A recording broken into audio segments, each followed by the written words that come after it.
Como tema sugerido na disciplina Biometria de Marcadores Genéticos, esse vídeo a gente vai falar um pouquinho sobre a obtenção e avaliação de populações F2. Bom, a gente vai começar discutindo um pouco em relação à obtenção e avaliação de populações F2 em plantas alógomas. E para plantas alógomas a gente escolheu como exemplo a planta de milho. Então, nesse caso, a gente tem duas opções de obtenção dessas populações F2. A primeira opção é quando você tem as linhas endogâmicas disponíveis para a obtenção dessas populações. E a segunda opção é quando essas linhas endogâmicas não estão disponíveis. Na primeira opção, uma vez que se tem essas linhas endogâmicas prontas para ser utilizadas, basta apenas fazer seleção dessas linhas. Geralmente faz-se a seleção de linhas contrastantes, com o intuito de explorar a heterose na geração F1. Dessa maneira você obtém os F1s e através da autofecundação desses F1s ou da polinização livre desse campo de plantas F1s, você obtém a geração F2. Uma outra opção é quando você não tem essas linhas endogâmicas disponíveis, então você precisa primeiramente obter essas linhas. Geralmente a obtenção dessas linhas ela é feita através de seleção recorrente, ou método SSD, ou duplo haploides, né? E uma vez que essas linhas são obtidas, o processo é exatamente igual ao processo anterior. Aqui é um exemplo de um campo de obtenção de F1 em milho. Nesse caso você tem duas linhas do parental masculino e duas linhas do parental feminino.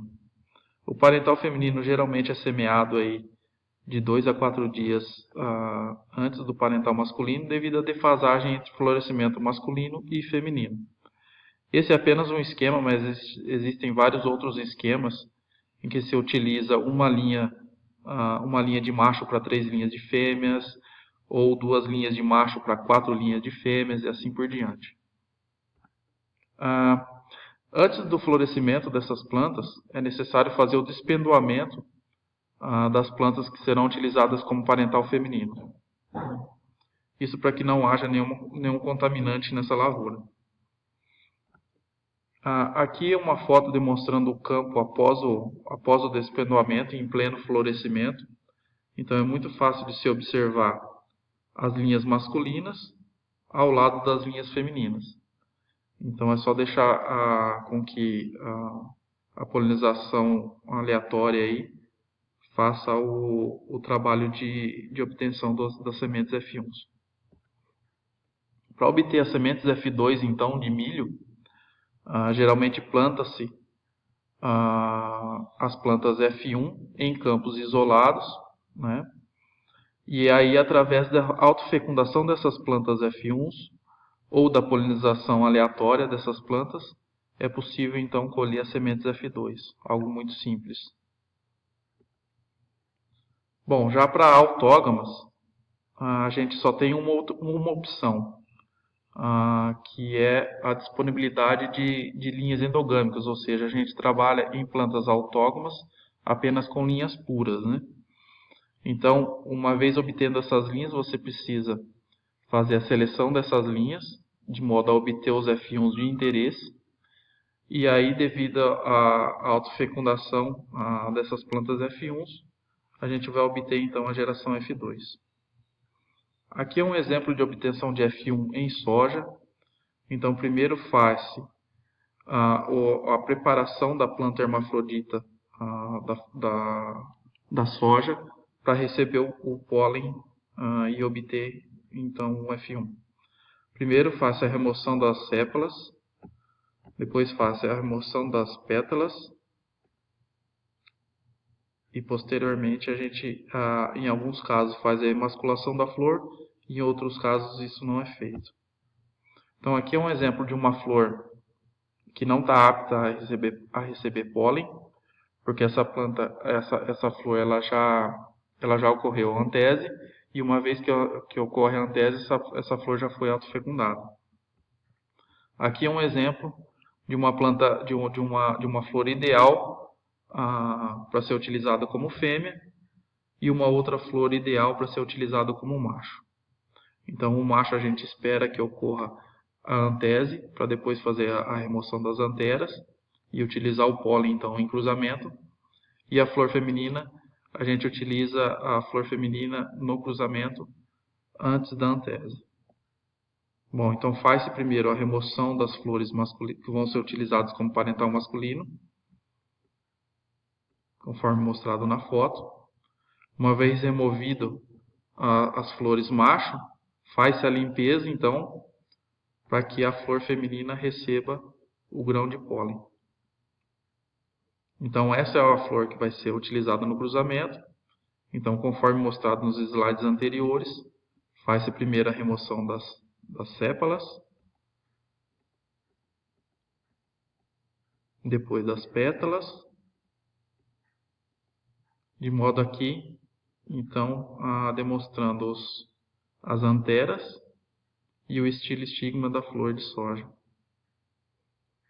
E posteriormente, então, faz-se o cruzamento entre flor macho e flor fêmea, obtendo a semente F1.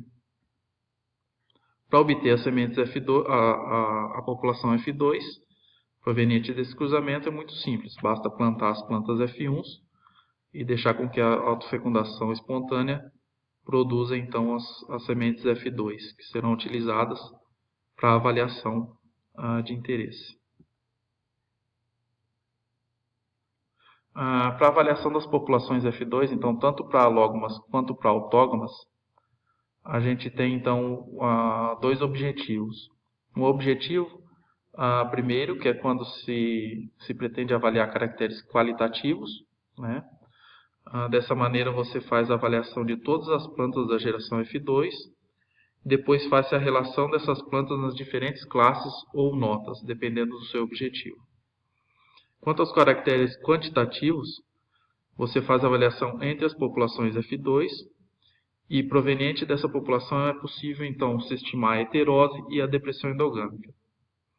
No caso da heterose, a média da população F2 ela vai ser a média dos parentais envolvidos no cruzamento mais metade da heterose, né? E a depressão endogâmica é obtida através dessa fórmula, em que você subtrai a média do F1 menos a média do F2. Isso corresponde à metade da depressão endogâmica. Bom, aqui só para exemplificar o trabalho já conhecido de Mendel, envolvendo aí a coloração e a textura dos grãos de ervilha. Então aqui você tem uma população F2, representando uma população F2, em que essa população F2 foi dividida em 4 classes, ou seja, amarela lisa, amarela rugosa, verde lisa e verde rugosa. Então nada mais é do que a identificação dos diferentes fenótipos na geração F2 e a classificação desses diferentes fenótipos nas diferentes classes. Seria isso. Obrigado pela atenção e até breve.